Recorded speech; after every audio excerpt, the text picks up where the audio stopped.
I think it's time that we had a nice long discussion about Clash Royale. The game just had a major update at the beginning of October, and it was actually a breath of fresh air. We had a rework to the pass, including buffs to both the free-to-play side and the pay-to-play side. We had a rework to lucky drops, and we had other amazing changes as well, such as 2 evolution slots being made for level 11, and then of course the Goblin Stun and the Evo Electro Dragon. I think it's safe to say that this is the best update that the game has had in a long time, but even with that being the case, there is still a lot of work that needs to be done for this game to get back to where it was. So I want to share my overall thoughts about this update, talk about how we got to this point, and then talk about what Clash Royale needs to do going forward. Also, for the most part, this video is going to be completely unscripted.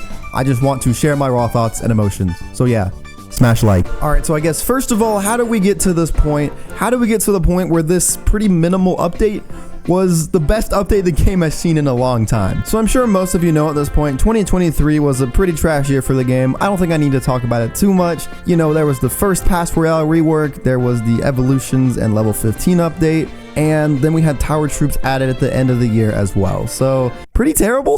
However, 2024 on the other hand has definitely been a little bit better for the most part, I would say. The first major update of the year was when they first added lucky drops, and I think overall the sentiment around this update was pretty positive because lucky drops added progression and things to the game that people had never seen before, like being able to get the Book of Books as a free-to-play player. That was never possible beforehand, and lucky drops enabled that. Lucky drops also gave opportunities for more elite wildcards and things like that. The big controversy with this update though was of course the fact that wildcards were removed from the season shop, although it didn't really seem like that big of a deal because you would still get magic items quite frequently from the lucky drops. Then the second major update of the year was definitely the worst of the year, I would say. Of course, that update was in June. It was with the Goblin Queen's Journey.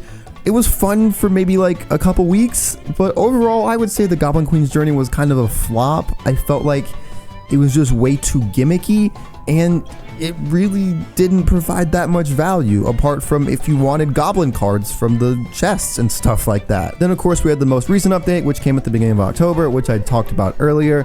Pass Royale rework, lucky drop rework, Goblin Stein, things of that nature. And then of course with all of this, we had a lot of new card releases in between as well. There was the Cannoneer, there was the Dagger Duchess, there was the Void, there were the 3 Goblin cards, the Demolisher, the Curse, and the Machine. Then of course Goblin Stein as well. And the baby goblins, I guess you can count. Sure, why not? And don't worry, we're gonna come back to these cards later in this video because I have a lot to say about card releases and how they've been this year. But I guess for starters, let's talk about the October update and what I think about it. Overall, it was definitely a net positive, and I think for the most part, you can say that objectively. There are a couple negatives that I do want to highlight, but for the most part, it's positive, and I want to highlight those positives first. But I guess the biggest positive with this update, of course, was the rework to the pass. And the main reason for that is because it ended up being a buff for free-to-play players. And I know you free-to-play players out there, you guys love it when you get new stuff. But yeah, I mean, the new pass is great. Getting lucky drops for free is great. Gems, keys, chests, the card level boost potions are actually really good now because they last for 3 hours instead of 1 hour. So these are more valuable and you can get them more frequently with the pass. And then of course, at the end of the pass, the big thing is you can get a wild shard for free. So now you can get 2 wild shards for free. One of them from the season shop, one of them from here. So that way you can get new evolutions twice as fast. And then the Royal Wild chest here is cool as well. And a legendary wild card. And they moved the animated banner here. I know not many people care about banners, but there are some people that do.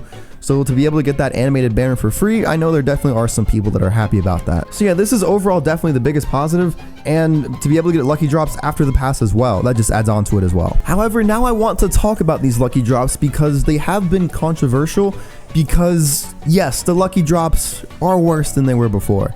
And that is quite obvious because you don't get magic items nearly as frequently. There are now 5 rarities. And you can only get the books and stuff from the 5th rarity, which is kind of even more rare than the legendary drops were before, which isn't the greatest. But overall, I think what makes up for all of that is just the sheer quantity that you get. It is unreal. I mean, just from a sheer volume perspective, going from about 30 lucky drops per season to over 170, that cannot be underestimated. Even though the individual rewards per drop are worse, just from a sheer volume perspective, you are getting more progression if you maximize your lucky drops every single month. And overall, because of that, I consider it a net positive. I do, however, wish though the wild cards were a little bit more prominent in these lucky drops. I still see them every now and then, but of course with the old lucky drops, you were basically getting wild cards every single time. And I just kind of feel like wild cards have been getting a little bit too nerfed, to the point where they're pretty hard to find, honestly, especially legendary and champion wild cards. Apart from the trophy road, they are very hard to come by in this game now. So one thing I would propose is adding wild cards back into the season shop. So you took wild cards out of the season shop because they were added into the first rendition of lucky drops, but then those lucky drops and their wild cards were nerfed. So I think it would be fair to add the wild cards back in some quantity to the season shop. I don't think it has to be similar numbers to what they were before, but just to have the option to get some wild cards in the season shop would be amazing, because ultimately being able to have that choice of what cards you want to upgrade is incredibly valuable, and much more valuable than having 25 Inferno Towers. Because if you don't use Inferno Towers, then you're kind of cooked. And it's kind of RNG based. You're kind of depending on a season to season basis what cards are going to be in the season shop. And if they aren't any cards that you use, then you're just kind of out of luck. But apart from that little critique, I definitely am a fan of the new lucky drops. Then of course, to go along with that, we have the rework to daily tasks where you get more lucky drops per day. And the tasks, they aren't nearly as hard. You gotta win 3 games, get crowns.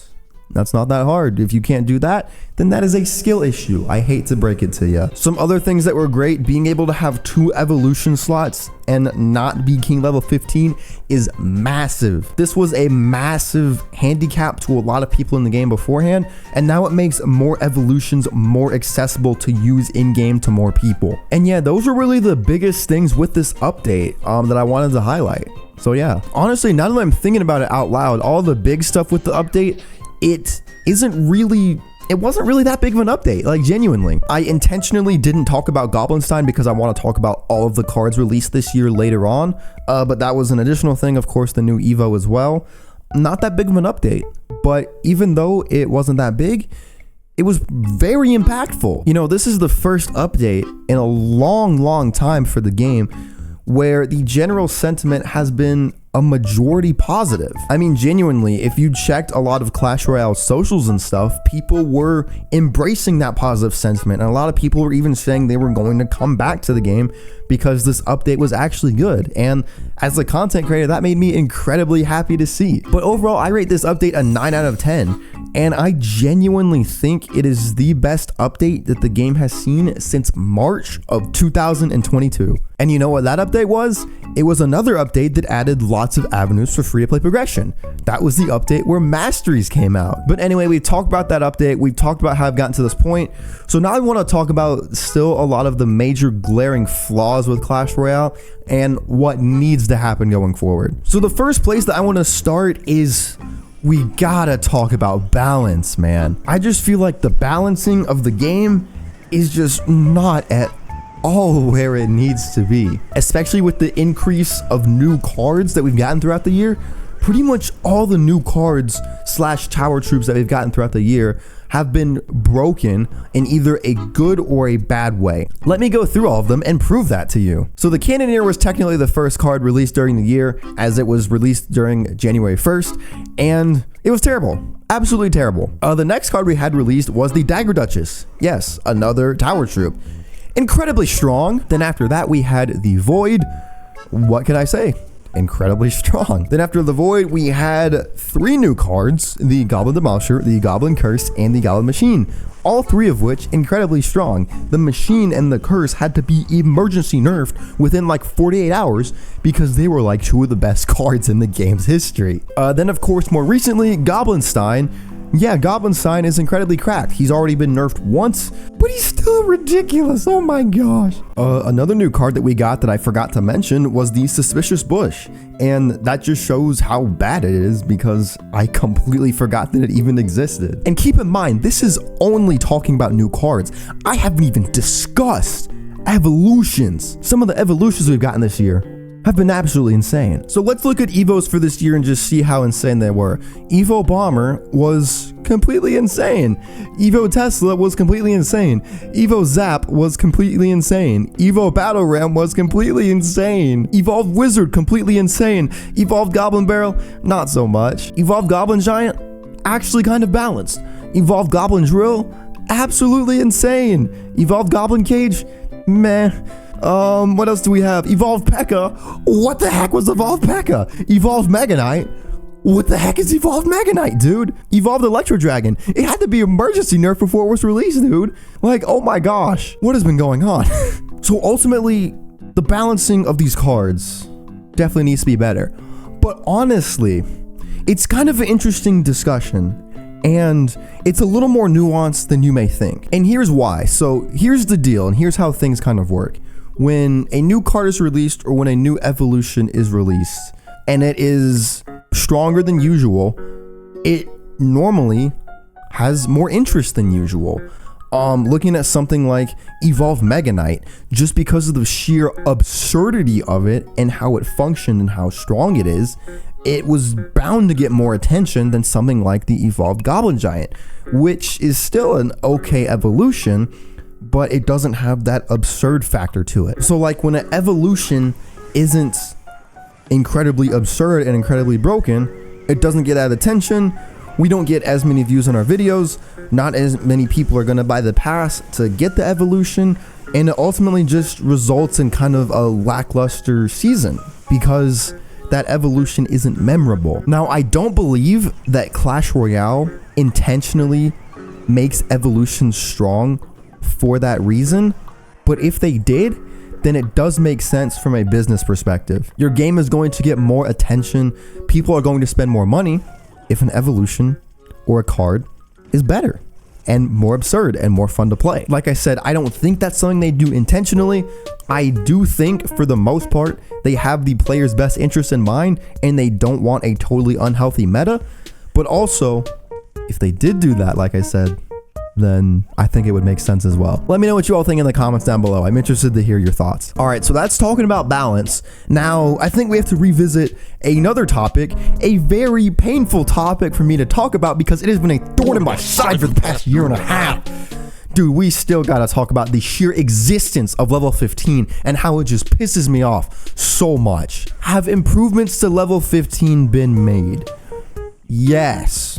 Lucky drops, being able to get more elite wild cards, that has helped for sure. But I am still of the belief and I am still of the viewpoint that the existence of level 15, the way it exists in the game, is so incredibly fundamentally flawed, it makes me want to rip my hair out. Level 15 literally does nothing beneficial for this game except give people who have level 15 cards more of an advantage over people who don't have level 15 cards. That is not right. I've ranted about this before. Y'all can complain about me ranting about it again, but until something significant is done about it, it's a topic that I'm going to keep bringing up because it is going to remain a pain point in the community forever until it does get fixed. This feature has quite literally left scars that are traumatic on the Clash Royale community. You know how I know that? Let me explain. When this recent update to the Pass Royale happened, Clash Royale made announcements on it on their social media beforehand to let people know that the Gold Pass was going to be removed and that the free-to-play pass and the Diamond Pass were going to be buffed. You know what the community's first thought was? The community's first thought was, oh no, that means level 16 is coming. You know where that stems from? That stems from the fact that Clash Royale announced that level 15 was going to cost no gold, and people were really excited about that and thought it might actually be a decent feature. But then guess what? That wasn't the case, and level 15 ended up being the worst addition in the game's history. Sorry for getting so heated about this, but it's an issue that I still strongly stand by, and it's just... I cannot express my displeasure for level 15 enough.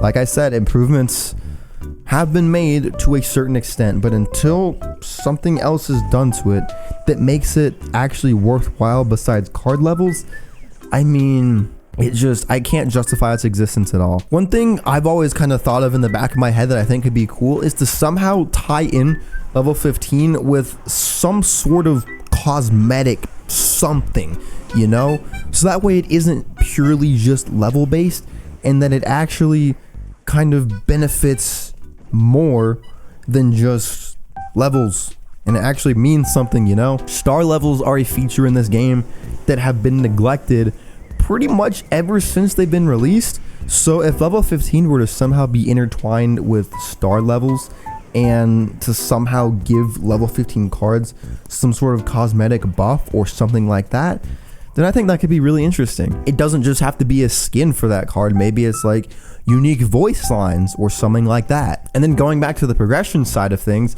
I still think 50,000 elite wild cards is way too much for one card. I mean, apart from lucky drops, there are places to consistently get elite wild cards in the game, mainly being on the Path of Legends. You get elite wild cards for certain milestones. You can see there's some right there at Challenger 2. There's some right there during Challenger 3. You get some during Master. For hitting Master 3, you get 10,000. During Champion, you get 10,000.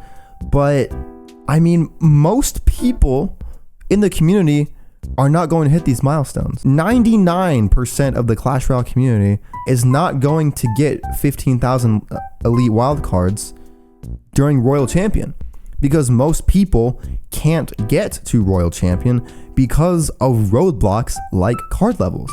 Like the level cap here is level 15, and it is in Grand Champion as well. So to even have a chance of getting those elite wild cards, you need to have level 15 cards for the most part, because the difference between level 14 and level 15 in terms of interactions, it means a lot, especially in Path of Legends, which is the most competitive side of the game for the average player. Then also the average player of this game is not going to have the time to grind every single month to max out their elite wildcard potentials. That just isn't something that's realistic. Heck, I am a content creator for this game.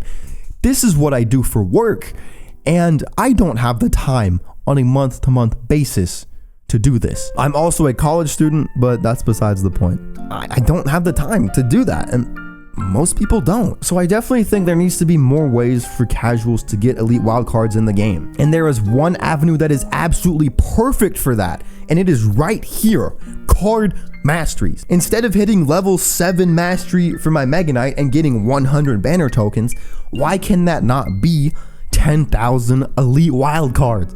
I don't want 100 banner tokens. Seriously, there's so much potential with masteries. Even beyond this, they could add additional mastery tracks for cosmetics and things like that. That's a whole other tangent. I've talked about that in a whole other video before, but masteries are such an underutilized thing. They already do give pretty good progression in the form of gold, in the form of cards, in the form of gems, but this is a perfect place to put additional elite wild cards in the game. Or if you don't want to take out the banner tokens, then just add additional levels. There are some cards in this game that have mastery levels up to level 10, like arrows, but then there's a lot of them, like my witch and whatever, that are peaked at level 7. See, look, there's this little locked icon down there, and I mean, that's just because they haven't done anything there. So why not for these cards that don't have masteries that go up to level 10, why can't elite wildcards be added somewhere in there? That is a grindable avenue for free-to-play players to gradually get elite wildcards over time, and they don't have to worry about a monthly reset like the Path of Legends, which can hinder their whole progress when they've been working towards a certain point. There's also this little thing in the shop, the elite wildcard store, but this is just not. This is not it. I'll be honest, 50,000 elite wildcards for $7 is not a horrible deal, but again, a lot of people are not going to be spending $7 to get elite wildcards. This 2,000 gem one, dude, that thing is terrible. That is not worth 2,000 gems. So you're telling me that is worth almost the exact same as a legendary king's chest, which is also a terrible deal? You're telling me all of that is worth more times 4 than global tournament rewards? I don't think so. Again, I apologize for ranting about level 15 yet again, but dude, it's just something that until it gets fixed, I'm gonna keep talking about it. Let me know your guys' thoughts about level 15. maybe I'm just a crazy one, just rambling about how bad of a feature it is. Maybe some of y'all have just become accustomed to it because it is reality, and it has been reality in the game for over a year now. So maybe some of y'all just don't care anymore.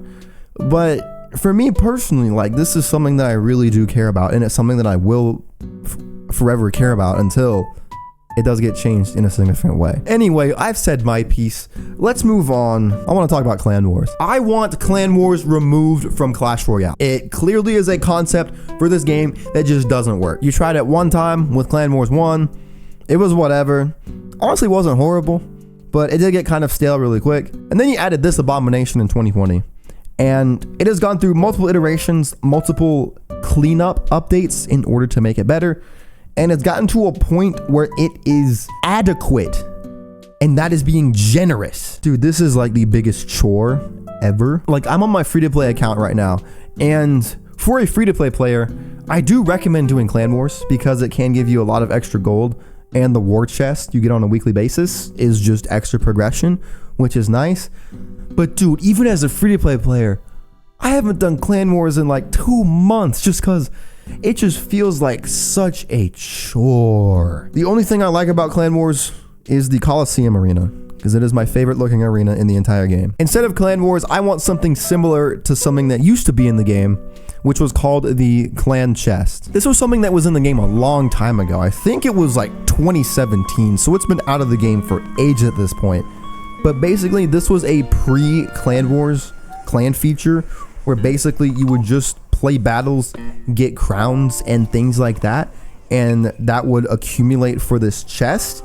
And by the end of the week, or whatever time period it was, I forget, there would be this chest where, based on the amount of crowns that the clan got, it would have different rewards, and the more crowns you got, the more rewards the chest would have.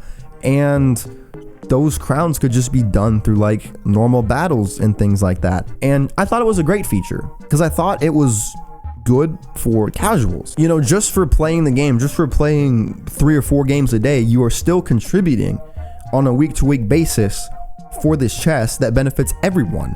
And you don't have to do separate battles for Clan Wars. So reimagine in the current ecosystem of Clash Royale, imagine a system where in the events tab, you could do 2v2 or whatever the event node is, and you could get your season tokens for that. You could get your lucky drops for doing that as well. And the stuff that you got from that, your crowns, it would also be contributed towards that clan chest. That's just so much value out of doing 2, 3, 4 games a day. That would be an absolutely incredible system and a much more beneficial system to what Clan Wars is right now. And then this chest could be yet another opportunity in the game to add things like elite wild cards, maybe the very, very rare chance that the top chest gets an evolution shard. You can add more wild cards through here. And there's just so much potential there that isn't being utilized in the current system of Clan Wars. If any of you play Brawl Stars, I kind of envision this being somewhat similar to Mega Pig, but also better. For those of you that play Brawl Stars, Mega Pig and the clan chest, they function very similarly, where you play games and then they go towards this big bank of rewards that everyone gets at the end of the time period. The only thing is the rewards for Mega Pig and Brawl Stars aren't really that good.